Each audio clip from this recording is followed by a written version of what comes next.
Civil society organization Not in My Name is calling for an urgent investigation after a body was found at Hoerskool Garsfontein in Pretoria. A security guard made the discovery of a grade 10 pupil's body on the rugby field at the school yesterday.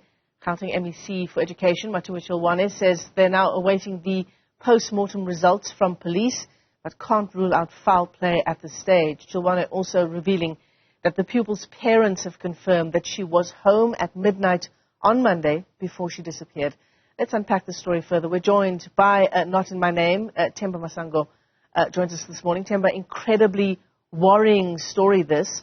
What else do you know about, just how much the Education Department is able to say this morning?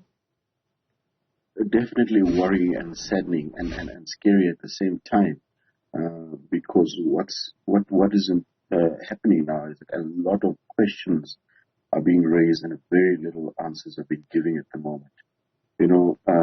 Questions such as, how did she gain access to the school? How did she get inside? When she left home, who was the last person that was with her?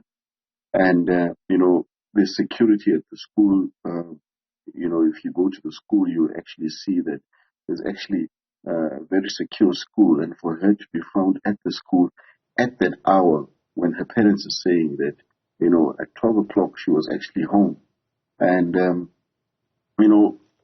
definitely it does not rule out any foul play, but have any other friends been contacted? Why specifically go to the school? Did she usually play there or train there or whatever the case may be? And we just need, as a community and a society, need to be clear that, the police that are given this case need to, really sensitively, but also very fast and furiously investigate exactly what happened, because we can't be losing our children in this manner. And, it's very, very scary. I myself have got a grade 10-year-old child, so I'm a bit shook by it. Yeah, absolutely. I suppose the important thing this morning, especially as police continue with their own investigations, is for anyone with information to come forward with that information, including and especially fellow pupils. Please. And we've been reaching out, on different platforms, especially social media, Facebook, Instagram, just trying to find out, not to investigate, obviously, we're not the police, but just to find out and get as much information. And hopefully, this morning when I go into the office, I'll probably get some answers and so on. But we need this case to be speedily investigated, checked out, and also what were the reasons? Why would a child be home at 12 and then all of a sudden disappear and not be home? And so many questions are surrounding this case, and obviously condolences to the family and friends that have lost a daughter and a child and a friend, of course.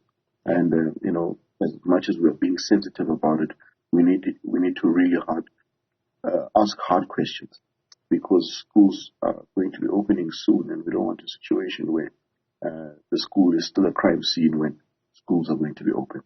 Yeah, CCTV footage. I'm not sure how far her own residence is from the school itself. We know that she is a student. She was a student at Garsfontein Hoerskool. But the distance between the school and her home will surely be investigated as well. CCTV footage not only of the school and her home, but perhaps the streets as well leading to the school. You're right, definitely. And I don't think, obviously, it was too far. But, yeah, we need to find out exactly who saw her last, what was her last conversations, if anyone has got access to perhaps her phone, what were the last chats that she had. Like I'm saying, we're checking around even social media, what were the last posts, and who was she speaking to, and what would be the reason to leave home in the dead of night and just go out, and then how do you access school? Why were the securities? How did they not see anything? And So we are hoping that the police are taking this very seriously, because it is a very scary situation that has taken place, and we want to make sure that there's clear answers, and then if there is any foul play, justice needs to be served quickly and harshly. Themba, tell me, as a civil society organization like Not In My Name, you've raised some really serious questions about about what police should be looking at now as it investigates the cell phone conversations she would have had, who she would have been speaking to at that time of night, etc. Is this the kind of work that perhaps you can help? Is there sort of a scenario where Not In My Name works with police on these kinds of issues? All the time, especially, we deal a lot with GBV cases and femicide cases in the country. And we've got a very good legal and investigative team that we do work with. And our resources are always open to whoever we can help. And definitely we will be giving any information that we find to the police and to the powers that be, so that we can actually get to the bottom of the matter. However, we just also want to be very careful to make people to know that we're not an investigative organization or anything like that. But because we are on the ground, and because we've got a certain amount of trust from people do come and share information, and we will definitely pass it on so that we can actually close a very sad chapter. Yeah, absolutely. In a really sad twist of events, the parents were actually filing a missing persons report when police got the call to say that the body had been found at Hoerskool Garsfontein. Themba Masango, let me thank you for your time this morning. He speaks for a civil society organization